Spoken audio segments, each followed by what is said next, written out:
It's time for Unlapped. Katie George along Nate Saunders, Lawrence Edmondson. For a moment, boys, I thought you had hired the same decorator, but instead you're just country hopping from Hungary to Belgium. Did you arrive safely? All is well, getting ready for the Belgium Grand Prix?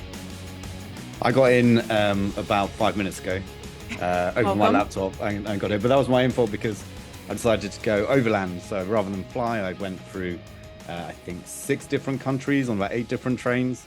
I've been through Switzerland and Liechtenstein and Austria. And yeah, it's been great. So I've had a great couple of days and now back to reality in Formula One. And yeah, getting stuck into another media day, the last one before the summer break, which is always kind of when it comes, you're ready for it.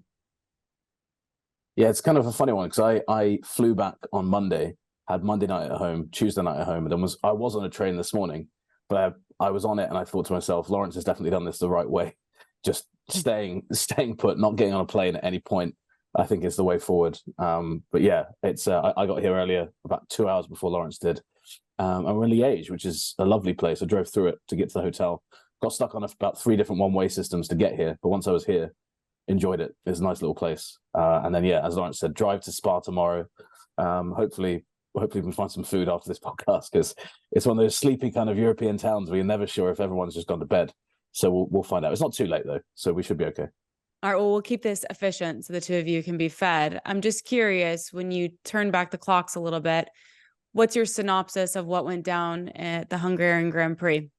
It was a funny one, Hungary, because I think the race itself was pretty bland. I wasn't that thrilled by the race itself, but I think that the Daniel Ricciardo news kind of saved the week from a media perspective. You know, we spoke about that on the Thursday, and then the Friday, you know, there was still some interest. Then obviously he qualified well, and it kind of blended into what Perez was doing, and Perez didn't have the best 2 days, then had that kind of fight back through the field, which he still only had the fight back because he qualified badly, but it seemed to impress Red Bull enough to praise him for that afterwards. So I don't know, it was interesting, and it's just fascinating to see that Red Bull is still so far ahead, and pretty amazing to see the records that they're breaking and just the form Max is in.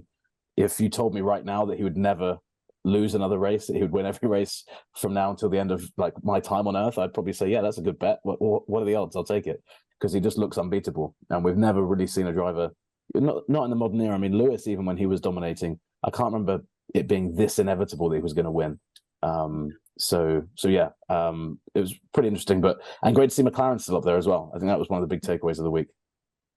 Yeah, for me, it was Red Bull's dominance as well. And also the fact that they brought this new update to the car. And for a very short hour or so in qualifying, it looked like perhaps they've made a step back. Mercedes have found this miraculous performance. All of a sudden, Lewis Hamilton said he was driving like he used to drive when he won world championships. And just for that second there, when he crossed the line, whatever it was, thousandths of a second ahead of Max Verstappen, you thought, hello, we could have a race here. You know, this could be the track where Red Bull come unstuck. Perhaps the update hasn't worked like they wanted.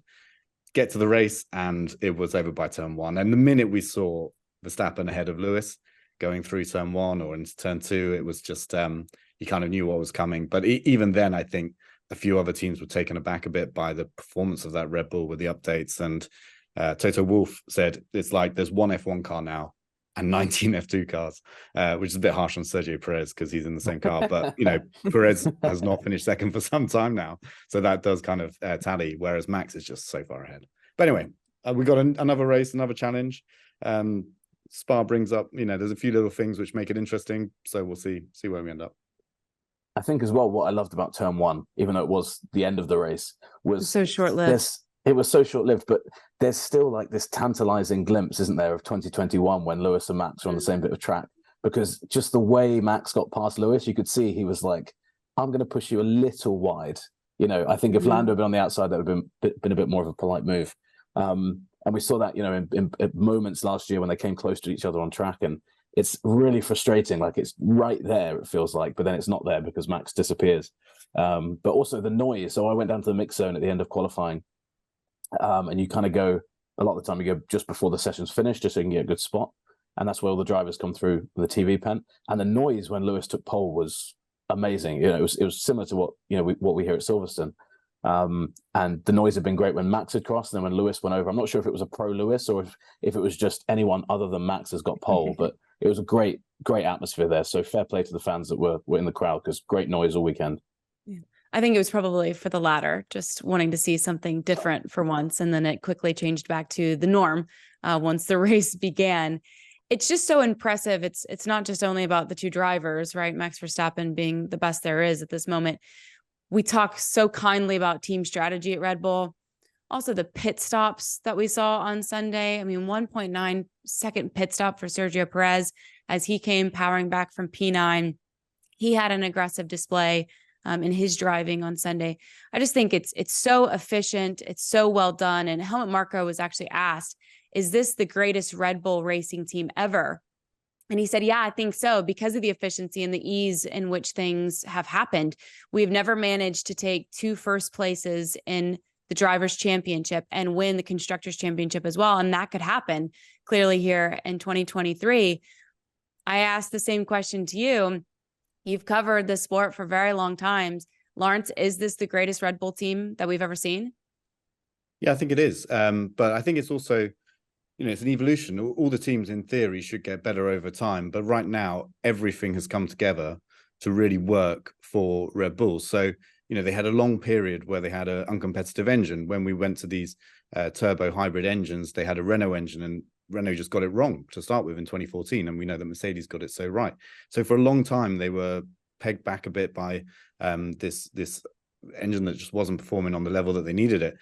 Now they have that Honda engine, which we know is so good. So that's in place. But also this set of regulations that have come about, it's what we've learned in this 1.5 years is that it's so much about the car being drivable. You can add downforce onto a car. You can put theoretical performance on the car, but if the driver can't access it and there's issues, throughout the different ride heights, you have to run different circuits to deal with bumps and all that kind of stuff. If you can't get that right, then you're in a Mercedes situation or Ferrari situation where in theory the car has a lot of performance, but you just cannot access it, or the drivers aren't confident enough in it.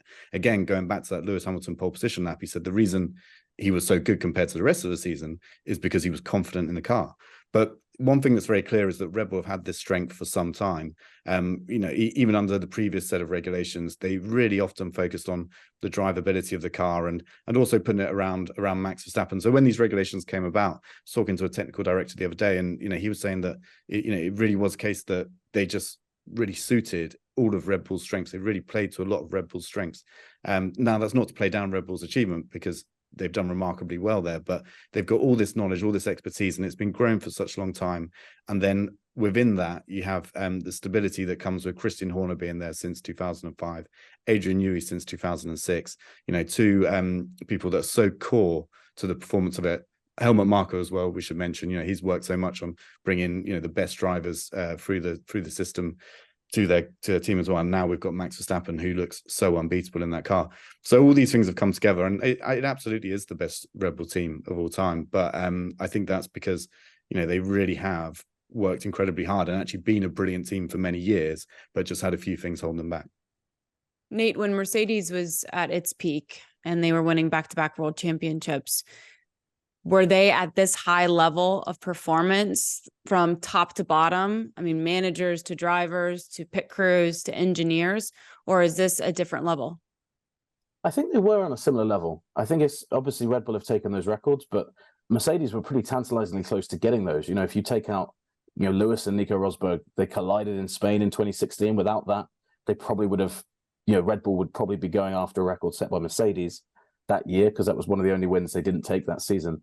So they, for especially 14, 15, 16, Mercedes were the team. It was 2 Mercedes drivers going for the championship. So I think they were, and I think that all the things Lawrence just mentioned, which were absolutely spot on, were also hallmarks of that Mercedes team. From top to bottom, you kind of had, you couldn't see a weakness. And that went across strategy. It went across the way they were developing the car, the way just the way every part of the team and the Mercedes operations spread across 2 different factories. That was a huge part of them dominating in the V6 turbo era. And we're seeing now with Red Bull, they've got a blueprint of success. And I think a lot of other teams around Formula One could probably learn from that. If you look at, Lawrence mentioned stability, and I think stability is a huge thing, not just in sport, but in business a lot of the time. The 2 teams with probably the best stability in terms of high-ranking personnel in motorsport, in Formula One, but maybe in motorsport as well, have been Mercedes and Red Bull. Mercedes have made a few more changes more recently, but you compare the changes they've made to the likes of Ferrari, McLaren, Alpine, especially. I mean, you look at Alpine like on the other end of that scale, and all of that comes from the fact that every part of the team is working so well. So why would you need to make changes? So Mercedes, it's hard to compare because I think the records are going to go to Red Bull, but it's easy to gloss over the fact that Mercedes was so good for so long. But yeah, I think that they'll be kicking themselves now because I think a lot of those records were very achievable for that team. And the problem that they had that Red Bull don't have is that they had, for those first 3 seasons especially, they had 2 drivers who were really not just had personal beef between them, but actually were pretty close on the racetrack for a lot of that time. So kind of ruined their chances of having those records. But yeah, they were pretty amazing when they were at the top as well. As much as Sergio Perez has been criticized for his lack of performance over, the past 2 months, especially in qualifying, maybe it's actually a good thing Christian Horner doesn't have that kind of headache presented before him every single weekend. Also, Red Bull has claimed that they haven't unlocked the full potential of their upgrades just yet. So take that for what you will moving forward for the rest of the season. Yeah, no doubt. I'm not sure if you guys saw this. I thought it was a really cute moment, and I'd like to know if it's actually accurate or not. The Hungarian Grand Prix allowed for the first children's Grand Prix broadcast. So there was young journalists milling about, getting to talk to different drivers, team principals. I thought it was extremely wholesome and very, very well done. What an opportunity for some of those children. There's a funny moment between Toto Wolff and a young reporter. He whispered something into the kid's ear, and then the child revealed unofficially that Lewis Hamilton will sign a 2-year extension with Mercedes. If this is, in fact, going to take place, I love that he allowed a child to announce it. Do we know? Can we confirm any of this, Lawrence? We don't know for certain. I think that kid knows more than the whole press room right now. The kid got the scoop. The kid got the scoop over all of us. We've been pressing Toto and Lewis in pretty much every media session. Well, maybe not us, but a lot of journalists do, trying to find out, the latest, where it's got to. They said basically that the negotiation bits are done. So there is a number of years down on a piece of paper. And apparently the money bit's done as well. So now it's really just about going to the lawyers and getting every little kind of bit ironed out. If Toto said it and the kid repeated it, I fully believe that it's a 2-year deal, and that would fit in with what we expect. I mean, I suspect if it is a 2-year deal, it might be 2 years plus an option of staying longer. But if that option's from both sides, it really is just whether you kind of initiate it and then whether you go into longer contract talks from that point onwards. So I mean, no reason to doubt that piece of brilliant journalism by the child. I've got to say, it was funny having the kids around, and they were in the media center, in the media pen and the TV pen, and they actually got some quite good stuff through the weekend. But I've got to say, they're some of the most confident kids I think I've ever seen in my life. I was queuing for, I'm not sure what they were called. They were this breakfast wrap outside the media center with another journalist, and then Paul Smith, who's a friend of the podcast, PR at Red Bull, came over and said, "Oh, have you met?" And I can't remember her name for the life of me, but she was one of the Sky Sports kids for the UK, and was basically lecturing me about Formula One for about 3 minutes. It was like, "Do you know this about Formula One?" And I was kind of like, "Well, I don't want to say I do," but it was just like lecturing me about it. And I was like, "This is it," and then just went bye and just walked away. Just swiveled on their heels and walked away. I was amazed. So the next generation of F1 journalists look like a pretty confident bunch. But yeah, the graphics as well on the kids broadcast, I'm just going to put it out there. I prefer them to the adult broadcast. I want those going forward because they're much easier to read, just a lot more fun. But yeah, that looked like good work from F1. So props to them for doing all that. Yeah, not only a great opportunity, but just a really cool thing that they would allow for, and alternate viewing, of course, to entice younger fans. If this was, in fact, brilliant journalism, as Laz has said, that would put Lewis and a Mercedes until 2025.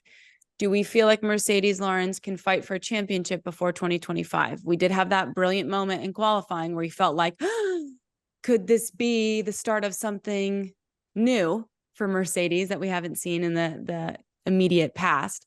But then, as we have all mentioned, it was very, very short-lived in the first turn on Sunday. Yeah, so if you look at where they are this year, you think, it's going to take something very special over the winter to be challenging for a championship next year. And like we said so many times, Red Bull aren't going to stand still. We've seen how much they developed just with this upgrade they bought in Hungary. It's the last one they're doing this year because they've shifted their focus to next season already and making sure that car comes out the blocks in a similar kind of fashion. So Mercedes have really got it cut out. I mean, I do trust in where they are, and if you talk to people at the team, they believe that they've actually found now a solution that can bring them a huge amount of performance going forward. But of course, they said that to start with. There's no guarantees in Formula One.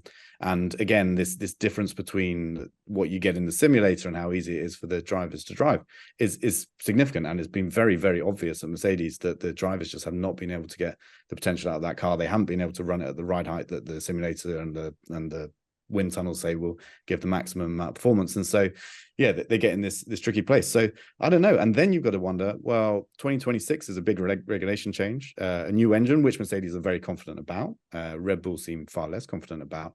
And then a new set of regulations, technical regulations as well, which could kind of mix things up a little bit. It'll probably be a similar kind of, basic format or basic way of creating downforce, but there's a few things like movable aerodynamics which really could shake it up. So then you start to wonder, at what point does Mercedes look to 2026 like they did in the early 2010s when they looked to 2014, knowing that was an engine regulation change and they could make a big step? And then you kind of get caught in between if you're someone like Lewis Hamilton coming towards the end of his career. I mean, I wouldn't like to put a number on how many years he's going to stay in F1, because I think he could probably go on into his mid-40s if he wanted to. But yeah, you've got to wonder whether if it is until the end of 2025, whether that's enough time to get a title, especially with 2026 looming and the potential there. But look, if he signs till 2025, if that's true, then there's no reason why he can't continue beyond that as well. I genuinely believe that, given the age he is now and how good he is, and how we still, again, going back to that one qualifying lap, but again, that ability to draw that performance out. We've seen with a number of drivers when they've got to the end of their career and it's fizzled out, they just haven't been able to do that special thing anymore. And then, they can be very consistent, but if they don't have that extra edge, that's what really kind of, brings an end to the career. But I'm thinking of maybe someone like Kimi Räikkönen, who, back in his day was superb, one of the fastest drivers in F1.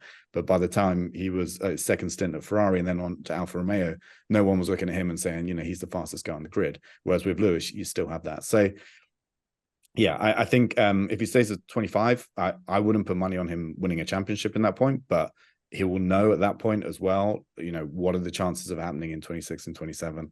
And it's addictive, isn't it, like that? If there's that little glimmer of hope, then, and Lewis still has that hunger within him, you could see him staying longer. Laz, you mentioned 2026. I think this is an interesting report from Autosport that F1 teams are going to be discussing the possibility of engine equalization during meetings this weekend in Belgium. Is that for the future down the road, like in 2026, or is that something that could come into play even in this season on the back half? No, this is about the current engines we have now, because they were equalized. They were frozen. So the development was frozen at the start of 2022.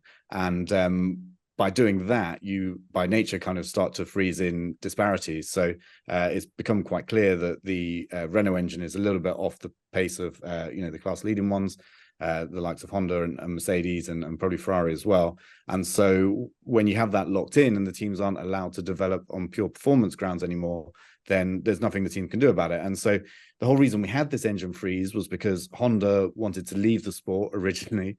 And then Red Bull said, oh, well, we'd like to continue using Honda engines, but if Honda aren't going to be around to develop them, how about we have this freeze? And therefore, we can continue to use them until we have our own engines in 2026 and all this kind of stuff.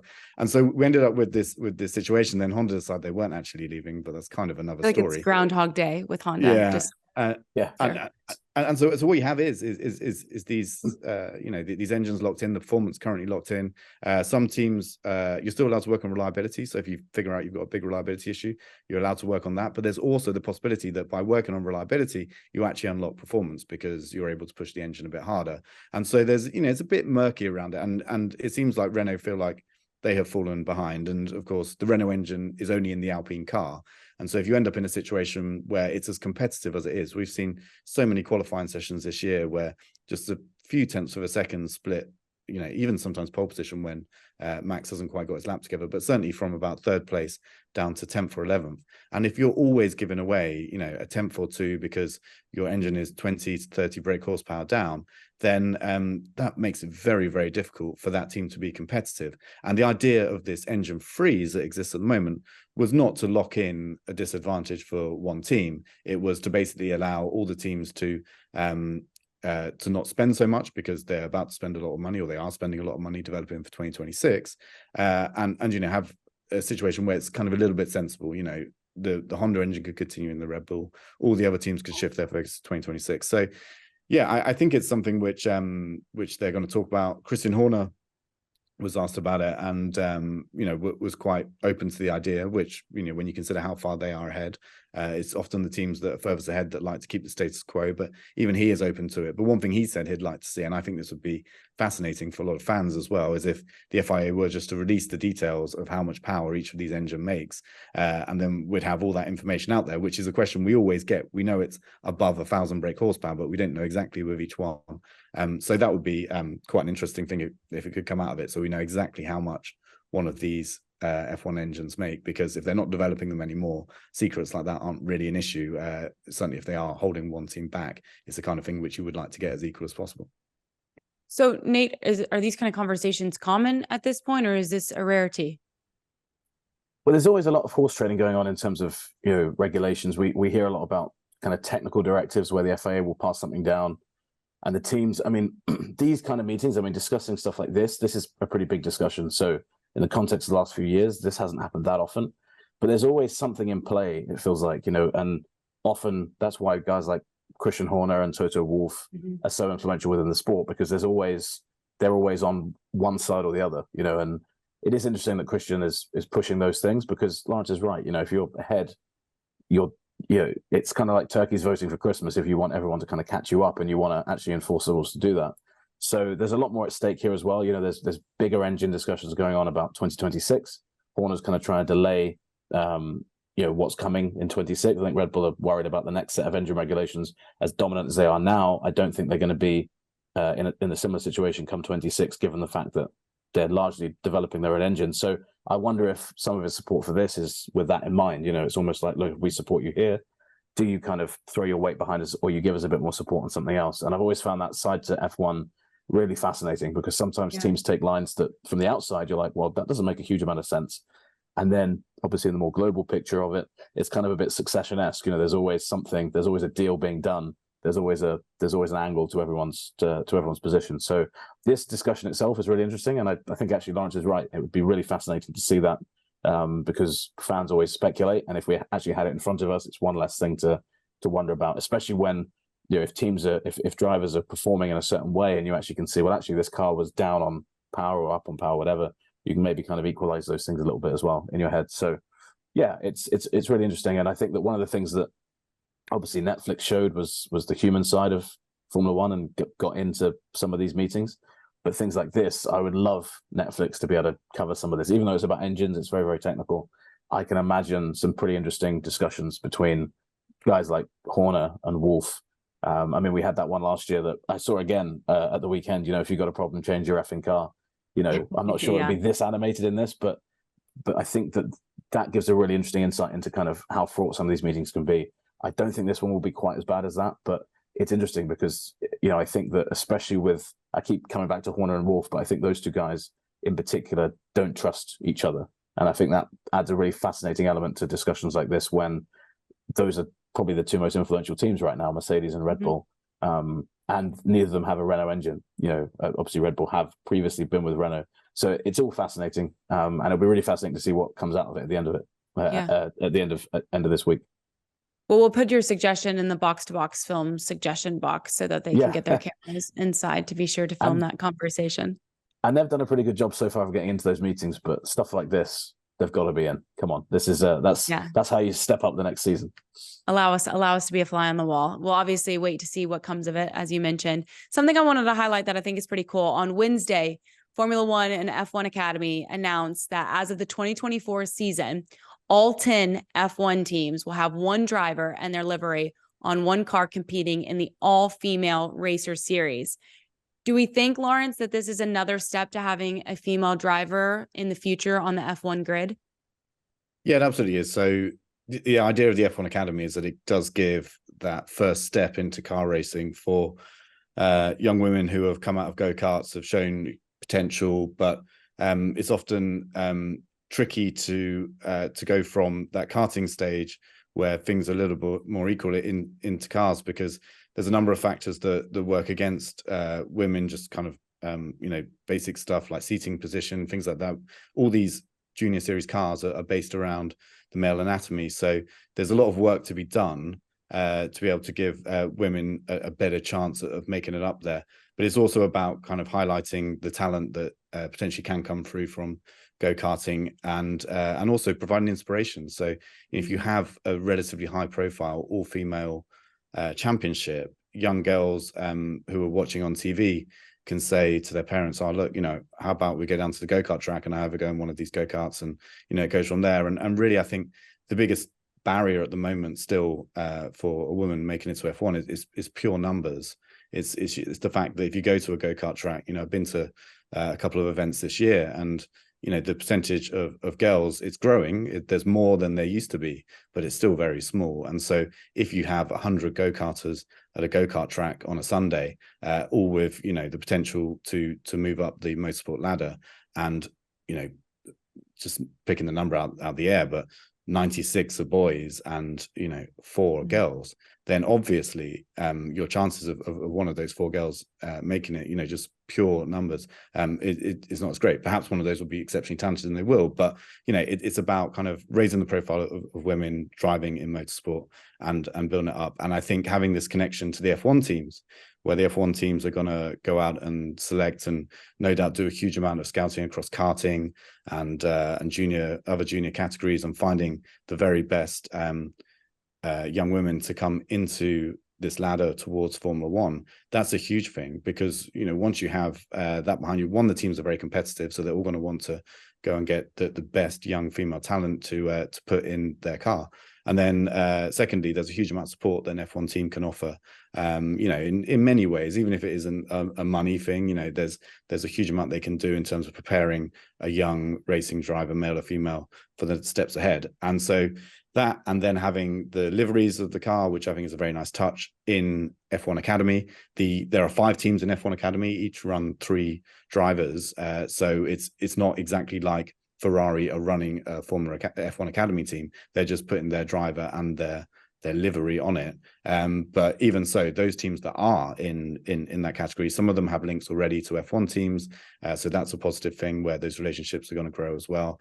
And also, they're all very professional teams. They're the ones that run F2 cars, F3 cars, and so on. So I think it's being done the right way. I really like W Series as a concept, but I think some of the business model behind it was just hard to know how it was going to work, how it was going to progress. And while I'm very sad to see W Series ultimately struggle to make it into another year, I think the way that F1's going about it with F1 Academy and all the support and everything, I think for young female drivers, it is definitely the best route into the motorsport ladder, and hopefully one day, a few years down the line, into F1.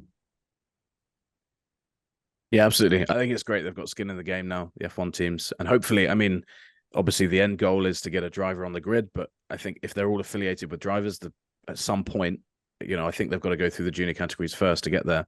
But you'd hope that you could see, Haas running, a driver in free practice, and then that starts to become more common, more regular, and then, it all, moves towards that. So yeah, really positive step. And I'm actually pretty impressed with what Formula One's doing with that academy. They took a bit of flack for not broadcasting it early on, but I think they've just tried to get the building blocks in place for that. And, they didn't want the series to be under massive scrutiny from the beginning. Mm-hmm. And yeah, they're just letting it kind of grow organically with these steps being added as they go. So pretty cool to see. And I think in a few years' time, I think it's going to be a really, really strong series. I've heard rumblings that it will be joining the support bill of F1 in the future. That's the plan down the line. So you have, F2, F3, and Formula Academy as part of a race weekend. So if you had a ticket, you can see all of those things happening, which obviously is a huge thing if you're a fan as well. So yeah, a lot of things to look forward to with that. Yeah, I should just clarify as well. So Formula Academy is essentially like Formula 4 level. So it is that level where you come out of go-karts. If the girls will win it, they'll be looking to move into Formula 3 and Formula 2 and race against the boys before they get to Formula 1. So yeah, that's where it stands. And yeah, and it is already planned. They've said in press releases to be on the support bill for next year. So I think it's the right way to go with an all-female series. I heard the rumblings in a press release. You're right. I heard it in an official announcement. I said it and I was like, that might be official, but I couldn't work it out. So You've always got to be very careful. There's stuff you hear and then you're like, can I say that? Especially after a few races in fairly quick succession. You're like, my brain's full of some stuff I've heard and I can say, some stuff that we hear and you're like, can't say that, it was off record, but it's interesting. So that was good to get that out.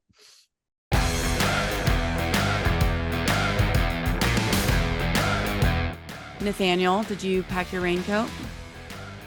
I did. I managed to go a day without it. I think it was in Hungary or Austria or Silverstone. Again, everything's blending into one.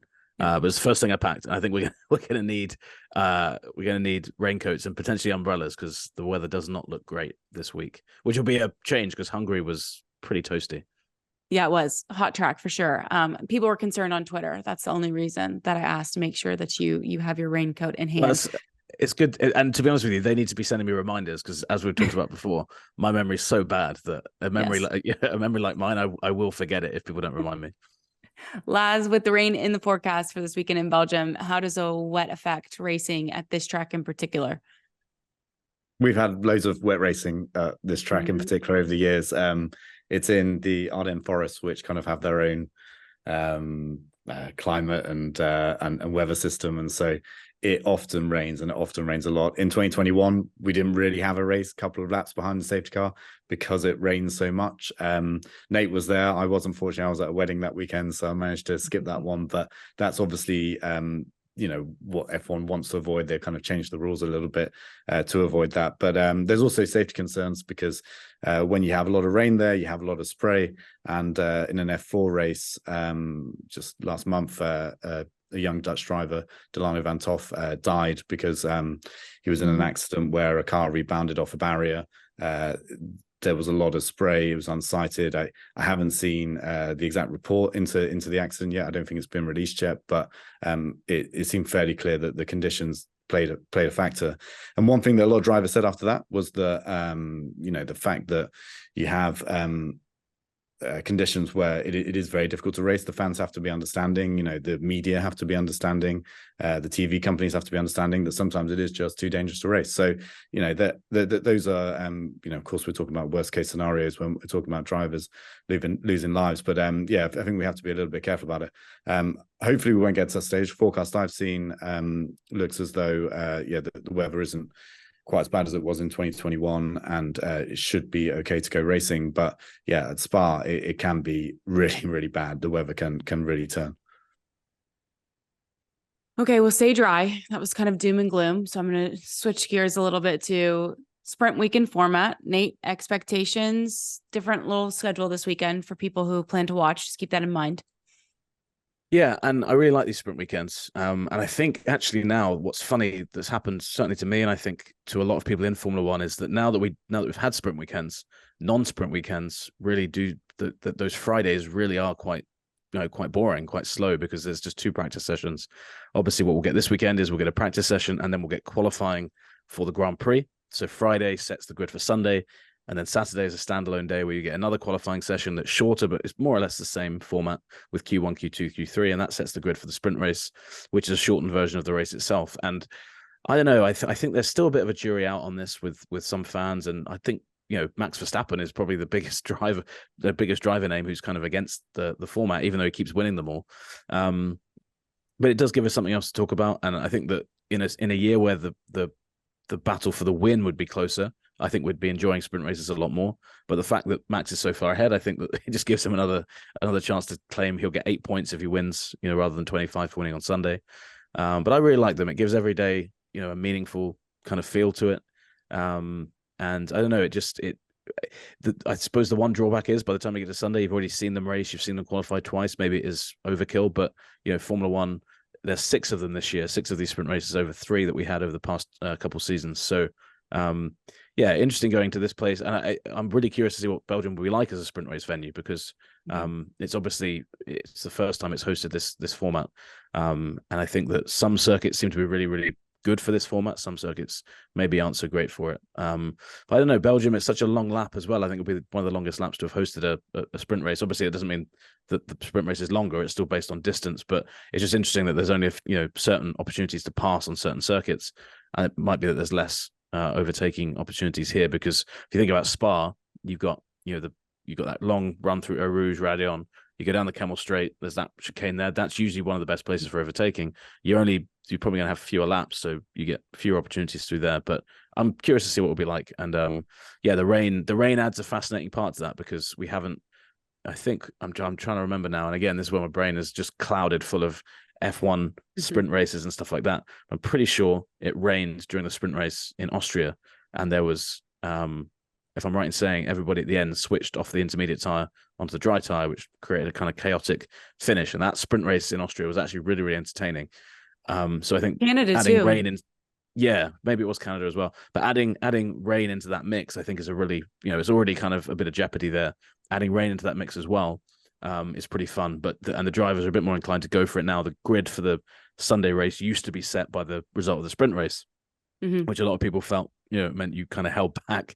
And I think that a lot of drivers kind of got into turn 1, turn 2, and thought, okay, cool, I'm here now. This is my qualifying position. There's less of that now. You don't need to do that because it won't affect your qualifying performance from Friday. So it should be fun. But I still keep trying to work out if I'm actually 100% pro sprint or slightly on the fence. I imagine the fact that I can't convince myself I'm 100% suggests I am still on the fence about it. But more than not, I'm in favor of it. It's just I think there's still some bits that need tweaking to it. But as a concept, it's a really fun weekend, and I think these weekends they just mean a lot more now to when you're there as well. You're there on a Friday. It's just a whole lot more going on. We'll ask you next week how you feel about the sprint format and see if recency bias comes into play. Yeah, I think it just yings and yangs based on how good the sprint was, and I'm a fair weather. Lawrence is much more firm in his convictions. I'd basically just change as the weather changes. So, okay, that brings us to a great point. Okay, because last week Laz was pretty firm in his convictions in the fact that Silverstone and Hungary were very different racetracks, and so he hedged that McLaren might take a little bit of a step back from the pace that we saw in Silverstone. Can I say, Lawrence Edmondson, today, McLaren are back, baby? Yeah, I think you can. You can, and that's absolutely can. I was wrong. But there is one thing that has been clear from both those races. There's still a bit of a question mark about it. Is how good they are in really slow corners. So we often consider Hungary to have a lot of slow corners. Well, actually, a lot of them are kind of like medium speed corners and quite long radius corners. So they're not typical of, say, like a street track like Singapore or something like that. Lando was talking about this exact thing. He's saying that, they rarely go into second gear when they go down the gearbox into a corner. They're often in third gear lower. So there's this kind of step below that where McLaren, by their own admission, think they are pretty weak, and they thought that would catch them out in Hungary. It didn't. So it seems like their car is working better in these slower speed sections, but there's also questions about the really slow speed sections. So in Spa, we often think that as a high-speed track, but there's a very important corner, La Source, the first corner, which is a very, very slow corner, and that sets you up for your run all the way down through Eau Rouge, up Radelon, and then the Camel Straight all the way to the next chicane, which is basically the next breaking point. So that will be interesting. And really, we need to kind of like borrow some of the team's data, because the best way to see that will be the GPS data to see how far behind they are there.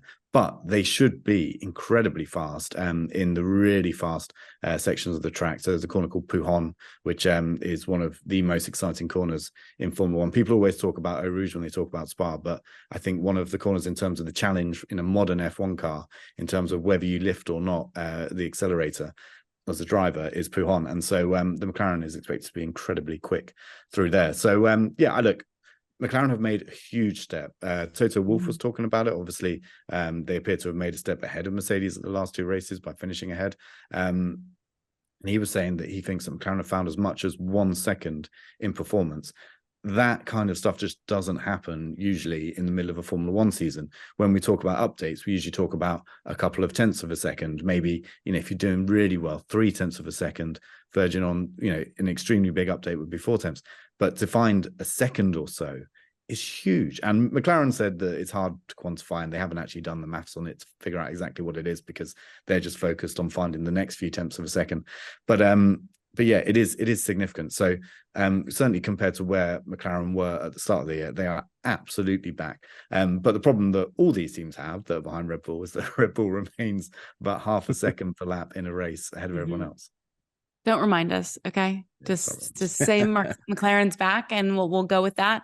I feel like Oscar Piastri is fixing for a podium. He's driven brilliantly over the last couple of races, but hasn't reaped the reward quite yet. Do you feel like, Nate, in Belgium that we could see him finally on podium? Yeah, I hope so, because I think you're absolutely right. I think he's been fantastic, and he did drop off the pace. I think you could see the difference between Lando and Piastri in terms of where they are right now. In terms of that kind of after that mega start Piastri had, his pace did kind of drop away, but really impressed with him. I mean, Silverstone, he should have had it. And I think that, for a driver, and you can kind of see this with Lando and the win that he didn't get in Sochi, I think it's always really important that a driver ticks off achievements like this, podium, win, just, when they're there, when they have that opportunity, so it doesn't become a thing that they're saddled with. But yeah, he's been great, and I'm really impressed. And we mentioned it, we talked about it last year, Zach Brown, the lengths he went to get Piastri, but looks completely justified now. Obviously, he's still a rookie, and I think there's still a lot of improvement to do. And at the moment, if you said who's the better driver, it's clearly Lando. Lando's got the experience and the racecraft, etc. But Piastri's come in, and he's one of these kids that we've talked about before that is just baffling because he just does not seem really that fazed by anything. Verstappen's very similar to him. Lando's a bit similar. They kind of they've been racing so long, and they're so confident in their abilities that there's just you can't see any weakness in outwardly what they give you. So yeah, I think he's going to have a very, very good career. And McLaren, for ages, I've been saying Mercedes have the best driver lineup, but give that lineup a couple seasons and a couple podiums and wins under their belt, and I think we'll be calling it the McLaren team. But a little way to go before we're there yet. But I think that's where the potential is in that team. Definitely. One thing to note about Piastri sorry, Katie, just we're on the subject of Piastri. In Hungary, he had floor damage, so he went over a curb somewhere, which is why his pace dropped off so dramatically, and also why they think he struggled with the tires a bit. There was a little bit of him perhaps pushing too hard too early on the tires as well, which is something which comes with experience. We know these Pirelli tires are so hard to manage, but in terms of raw performance, it didn't look that great compared to Lando in the race, apart from his start, which was absolutely brilliant. But there was a reason for it. So I still don't think, I think in Silverstone, we saw just how good Oscar Piastri was, and had the time in the safety car been different, he would have got a podium. I'm pretty convinced of that. And so in Hungary, it was just a case of, unlucky, a little bit of inexperience as well, because the more you put the car out over the curbs, especially at a track like Hungary, the more likely you are to damage it. So that's a lesson he will learn from it. But in terms of the performance, it really does look like it's there. And he is up against one of the best drivers in F1 in Lando Norris. We saw how much Daniel Ricciardo struggled against Norris, albeit in a car that Ricciardo had all sorts of issues with.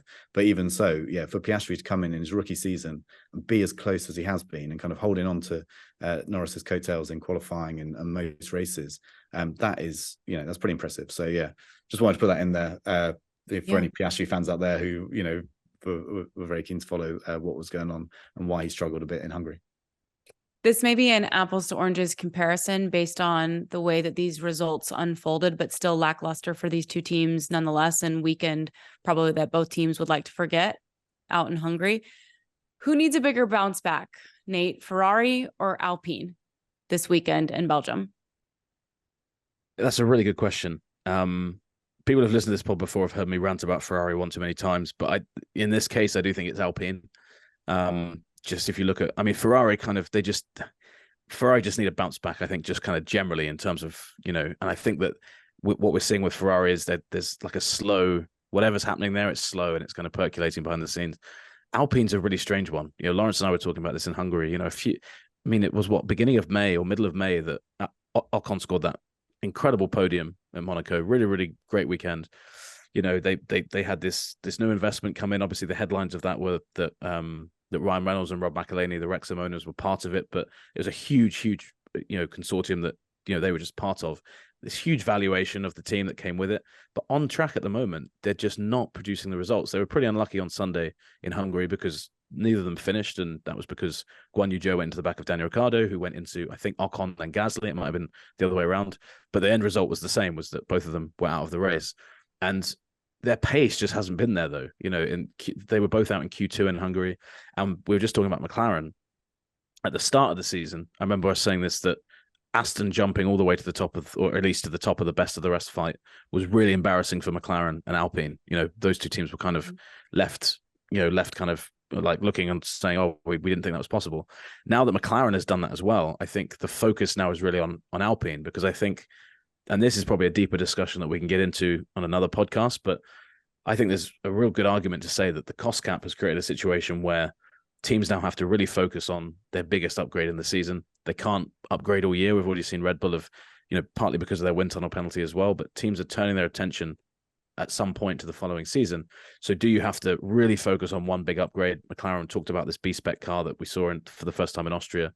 Does Alpine still have the resources and the kind of the moving space within what's left of their cost cap this year to bring an upgrade in? If they don't, you've got to ask, what have you been doing behind the scenes? Because you've not had this big jump forward. We saw some glimpses this year with Alpine, but recently, if you look at that, I forget exactly how many it is. I wrote an article on Monday that said how many points they've scored, but I'm pretty sure they've scored about 4 points in the last 4 races.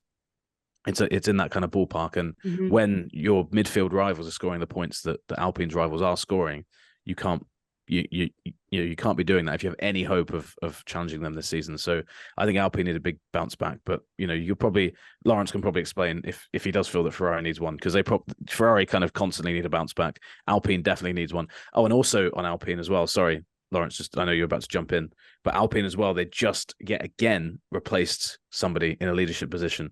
We've talked about this a long time with this team that used to be Renault, is now Alpine, which is a brand of the Renault team. Laurent Rossi, about 2 weeks ago, looked pretty set as CEO there. Laurent Rossi, of course, is the guy who just before Monaco called the team out and said they need to be doing better. Not sure if that had any impact on the decision made down the line. He's been moved out to a different role within the company to look at special projects. And it's amazing. I looked back over their press releases, and just 2 weeks ago, they promoted Bruce Firmin to a vice president of racing role. And within that, he said, and sorry if we've mentioned this before, I feel like I might have said this before in the last podcast, but they said his role is now to work under the leadership of Laurent Rossi, who, will take us into the next era of Alpine. 2 weeks later, Rossi is out as CEO. And we've seen this with Alpine over the last few years. The leadership changes, they've had Alonso's left, Ricciardo's left, Sainz has left when it was Renault.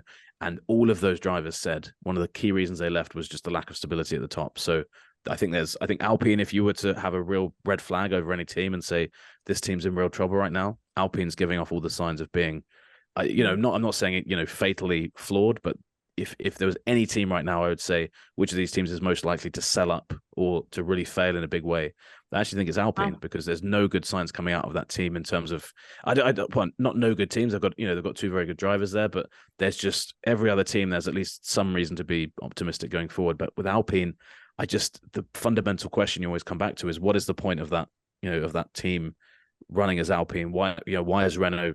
There are reasons why Renault are doing it, but it just doesn't seem to be working. So, I would say that's a very long-winded way of me saying Alpine's the team that needs a bounce back. Yeah, it's a team that has lacked consistency, I think, for quite some time, certainly. So I think that's a fair pick. We can avoid the 9.4 second pit stop, Laz, if you'd like. I'd rather ask you about Aston Martin, because the way we talked about McLaren and just how incredible this turnaround has been mid-season is the way that we were referring to Aston Martin and the way that they turned things around from last year to this year at the start of, podium after podium after podium with Fernando Alonso. It feels like they've kind of lost their shine at this point. What do you feel like has changed from the beginning of the season to now? Is it just other teams have brought upgrades and are doing a better job with their setups and cars? Absolutely. It's a relative game. Where your competitors are defines where you are. So if all these competitors, McLaren, Mercedes, are bringing significant upgrades to the car and Aston Martin haven't been able to match it, well, that advantage they had at the start of the year, which was hugely impressive because of where they had come from, it can get very small very, very quickly. And so, they brought an upgrade in Canada, but another thing they've had to deal with, and this sounds like a good thing, but it results in quite a lot of moving parts is that they've shifted factory from the factory where they designed and originally built that car at the start of the year to this brand new spectacular factory on the same plot of land, but it's all new, it's all new machines, it's an all new design office, and inevitably I think there's going to be a little bit of an interruption. They always knew there would be a slight interruption. Of course, the long-term gains of that factory are predicted to be huge, in terms of their ability to bring upgrades to the car. That's going to accelerate massively, but there is always a kind of a teething time when you've got to get things right, get things in the right place. So I do wonder whether that's been a slight factor. But if you listen to the drivers, I think they do just look at the other teams and they say that they have been slightly outdeveloped at recent races. And there was a change in the tyre construction as well that happened in Silverstone, which Fernando Alonso has pointed to. Most drivers you talk to say the difference between the two tyres is very minimal. You can barely feel it. But of course, each car's different and each car uses the tyres in different ways. So it seems like the Aston Martin drivers aren't quite as comfortable with the new tyres, which have a stiffer construction. The idea behind that was to deal with just the sheer force that these cars are putting through the tyres. These were actually the tyres that Pirelli had designed for next year, and they had them all signed off and ready to go for next year, but they brought them forward because they were basically a bit concerned about how fast these cars were going. They were going faster than the teams had said they would be by this point of the season, the predictions they'd had in place, so they had to bring forward these tyres. But of course, the changing construction can change the feeling for a driver. Again, going back to that confidence thing I was talking about earlier, and if the driver loses a little bit of confidence, seems like with the Aston Martin, it's a little bit of rear end performance, confidence going into corners. If that goes, a lot of performance can go with it. So it's undoubtedly a combination of all these things, that puts the team back. But then again, as Nate was talking about with Alpine, well, they actually have a floor coming this weekend, Alpine in Spa, which they're confident is going to be a step. But how many times have we heard these teams say, we're going to bring this performance upgrade, they're probably in their mind thinking, although they never share this with us, 0.2, 0.3 seconds. But if you do that and all your rivals bring 0.2, 0.3, or even more, 0.4 seconds, over a few races, then you're going, you're either staying where you are or you're going backwards. So yeah, it is all a relative game. And I think, a lot of these teams are looking long-term as well. I think Aston Martin as well, they're thinking about, developing the concept. Okay, they made a big step, but how do they continue that? How do they continue to hunt down Red Bull and get there? So it's I think it's a case of we'll just see it move backwards and forwards. I think once we go to some slightly different circuits, I'm interested when we go to Singapore to see if we see a bit of a resurgence from Aston Martin on some real low speed corners where they have a strength. So yeah, but it keeps it exciting to watch, at least behind Red Bull. Yeah. We talked about it so many times in this podcast. Remove Max Verstappen from the championship, and you have this incredible battle for what is second place, but would have been the title. So Aston Martin would absolutely be in there, but at the moment it's just slipping away from them very slightly. Well, if you remember at the beginning of the season, it felt like, yes, of course you have Red Bull at the top, but then in that second tier for second place, it was Ferrari, Aston Martin, and Mercedes. And we were thrilled to be throwing Aston Martin in that conversation. Now it feels like things have shifted where your second tier consists of Mercedes and McLaren. And then you'd even have a third tier where Ferrari and Aston Martin currently sit, which just speaks to, of course, as you say, it's a relative game, the work that McLaren has done. I'm curious, Nate, you mentioned earlier just how incredible it was when Lewis finished his qualifying lap on Saturday in Hungary, and obviously the fans went crazy. We had a new pole leader in pole position. Was it an anomaly, do you think? Was he just outperforming the car on that day, or is that pace that we should come to expect from this Mercedes moving forward in in Belgium? Yeah, it's hard to work out with Mercedes. I think Lando made a few jokes about it, didn't he? He said, like, for as much as Lewis is downplaying the pace of their car, they've got a pretty good car there. Just compared to the Red Bull, obviously everybody looks pretty bad. Hungary is a weird one for them as well. They were pole there last year with George Russell, and I think it just suits that car very, very well. But clearly Mercedes, I think you're right. I think you've absolutely summed it up, nail on the head there, Katie, with those. If you were to put two teams into that second tier, it would be Mercedes and McLaren. Right now, anyway, that can obviously change. So I don't know. I think that, pole like Max looked pretty upset not to be on pole position. I think he knew he should have been there. He mentioned he made a mistake through the final hairpin. I think coming through, got a bit wide into. That's my. Anyone watching can see my impression of a driver getting loose through a corner. It shows you how little I know about. Yeah, I mean, it shows you how little I know about actually racing an F1 car. But yeah, so in terms of can they get more pole positions, I think that's going to be circuit specific. But they're definitely in that fight with McLaren, and I think that I think there is an element. You talk to a few other teams in the paddock. A few other teams do kind of look at Mercedes, and some of the comments you hear from Toto or from Lewis, and are like, you guys are still doing pretty good. You're still in a pretty good position.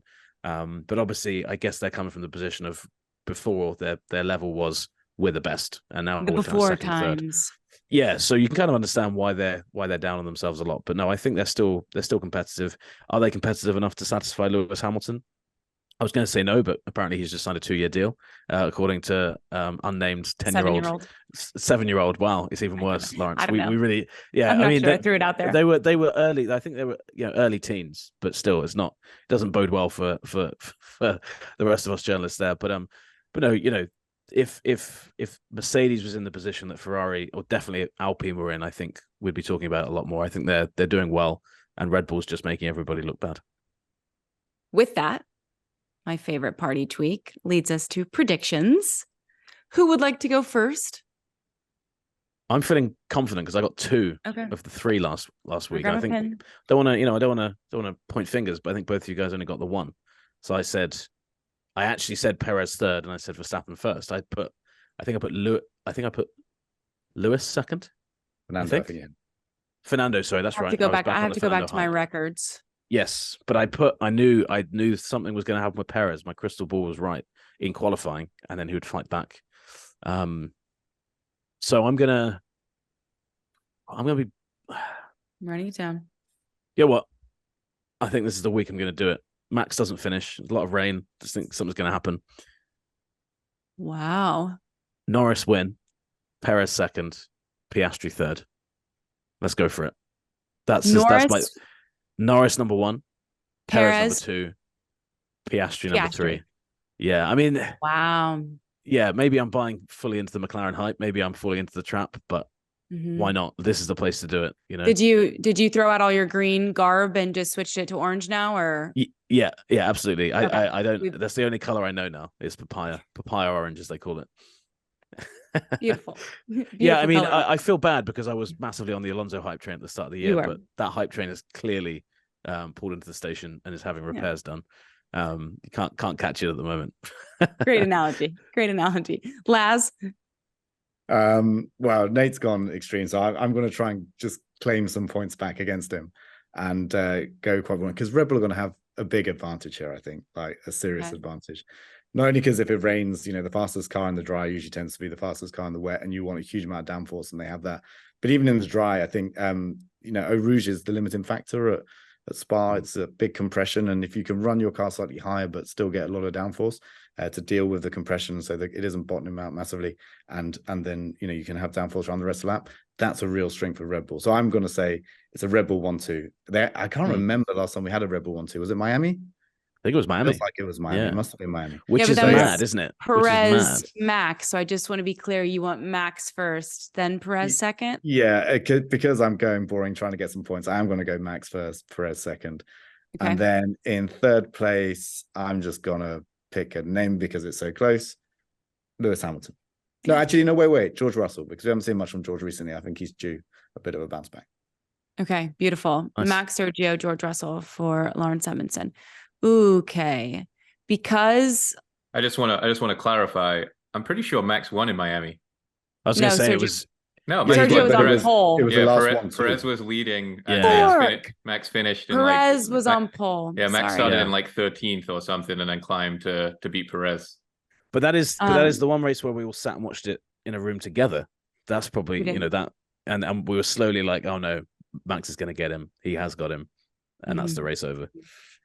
That was our lovely voice of God, aka Dave, our producer. Thank you for fixing my error. I appreciate that. But this is not going to be an error because I am correctly going to predict the following: Max Verstappen. Nice. Lewis and Hamilton. That's it. Lando Norris. Oh, nice. I don't know. Nice. I mean, don't know. I'm way back. I'm way at the Katie rear is at this definitely point. vying for Danny Rick to get that 2024 Red Bull seat. yeah. What's Perez done to you, Casey? What has he said to you? I had him in my. Did I not have him in my 3 last week? I think can't all of us did remember. have him actually last week, but we weren't kind to him. We were still saying third, which, to be fair, was where he finished. So maybe it wasn't. Maybe it was being accurate. I mean, Okay. yours is way more likely to happen than mine, and Lawrence's I is know, way but more likely to happen to I mine. appreciate you gambling with it. I'm too much of a scaredy cat. I appreciate the loud out there ones because we need to shake things up. We'll see if Confirming that you actually all happens. had Perez last week. Thank you. Okay, well, that's good. Okay. Nate was the only one that had him in the right position. Let's Okay. go. We didn't need the extra fact. Okay, Dave. No. Just- I think Dave needs to clarify these things when they're when they're there to be clarified. I know this is a Formula One forward podcast. We talk all things F1 on Unlapped. But I'm just curious because this is being recorded on a Wednesday and my Twitter has been just absolutely going off because Congress is speaking to the U.S. Congress, is currently speaking to a UFO whistleblower who has just testified under oath that the U.S. government is in possession not only of UFOs and UFO material, but non-human bodies. So I'm just curious if your prime minister, do you think has the same? Do you have non-human bodies somewhere stashed in the UK? It might explain some of our governments over the past few years. No, that's a very bad joke. Why not? I'm a big sci-fi fan. I know Lawrence is as well, so I'm all for this, and it doesn't surprise me. I like the idea that it's actually like Men in Black, and there's like high-ranking people are actually aliens inside the face of a human being. I quite like that concept. But yeah, definitely. I think in fact, if anything, I wonder if non-human bodies are buried anywhere at F1 circuits. That could be the next fun thing we do. Go looking for those. I think it just confirms Or Max actually- Verstappen's an alien. Well, that's This is what I was that's gonna also say. true. Like, how many are working in F1? We have all these exceptional people that we can't explain why they're so good at their job. Could just be aliens. Yeah, imagine Okay, if Max just obviously- he retires and he just pulls off his face and he's a green alien from the planet. With- I don't know what planet he'd be from, but Orange Planet, Dutch planet. Maybe we do a Gazorp. draft. We do a draft of which driver would come from each. You know what? I've gotten this way off the rails here. I apologize. I'm getting it back on track here at Unlapped. You two have a brilliant time. Go get something to eat. We can't wait for your analysis from the Belgian Grand Prix. If you are bored, check out Capitol Hill right now because UFO hearings are bonkers. If you want to go down a deep, dark rabbit hole, it's there for you on the internet. We will be back next week on Unlapped, of course, to break down the Belgian Grand Prix, get you ready for silly season. Katie George, Nate Saunders, Lawrence Edmondson, thanks for joining us. Cheers.